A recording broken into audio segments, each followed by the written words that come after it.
वो जमीन पर झुककर पत्तों में जमी हुई पानी की बूंदों को चाट रहा था, एक वीरान टापू पर फंसा हुआ इंसान जहां हर एक बूंद साफ पानी अनमोल थी। एक दिन टॉम पहाड़ी की चोटी पर चढ़ा तो उसे नीचे समुद्र किनारे कोई लेटा हुआ दिखा। वो फौरन अपनी चीजें छोड़कर दौड़ पड़ा, पर पास जाकर देखा वो एक लाश थी, उसके अपने किसी पुराने साथी की। कुछ पल सोचने के बाद उसने उस लाश से जूते निकाले, एक बार पूरी तलाशी ली और फिर उसे वहीं दफना दिया। उसी रात टॉम ने टॉर्च जलाकर अपनी गर्लफ्रेंड की फोटो देखी, उसकी वो हंसी।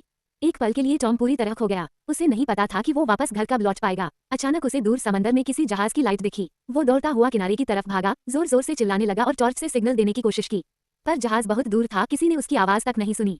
अगली सुबह टॉम ने टूटी फूटी लाइफ बोट उठाई और उसी दिशा में निकल पड़ा। लेकिन थोड़ी ही देर में समंदर की विशाल लहरें उसके रास्ते में आ गईं, जैसे उसका मजाक उड़ा रही हों। बोट पलट गई, टॉम के पैर में गहरी चोट लग गई और मजबूर होकर उसे फिर से उसी टापू पर लौटना पड़ा।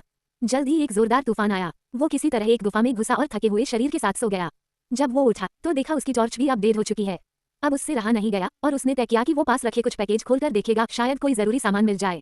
पहले पैकेज में निकली कुछ वीडियो टेप्स बिल्कुल बेकार, दूसरे में एक डिवोर्स पेपर था और भी निराशा, फिर एक वॉलीबॉल जो भी काम का नहीं। लेकिन चौथा पैकेज खोलते ही उसकी आंखें चमक उठी, उसमें एक जोड़ी आइस स्केट्स थी।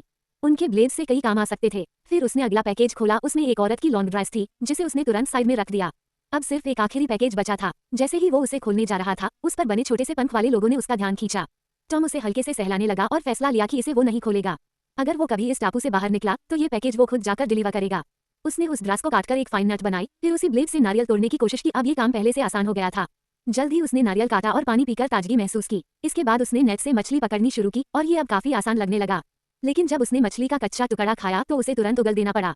उसे कच्चा मीट बिल्कुल नहीं भाया। तब उसने लकड़ी का एक डंडा उठाया और माचिस के बिना आग जलाने की कोशिश करने लगा, जैसे किताबों में पढ़ा था।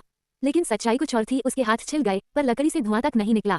गुस्से में आकर उसने वॉलीबॉल उठाकर दूर फेंक दिया। थोड़ी देर बाद शांत होने पर वो वापस गया और बॉल को उठा लाया। उस पर लगे खून के निशान देखकर उसने उसमें एक स्माइली फेस बना दिया और उसका नाम रखा विल्सन।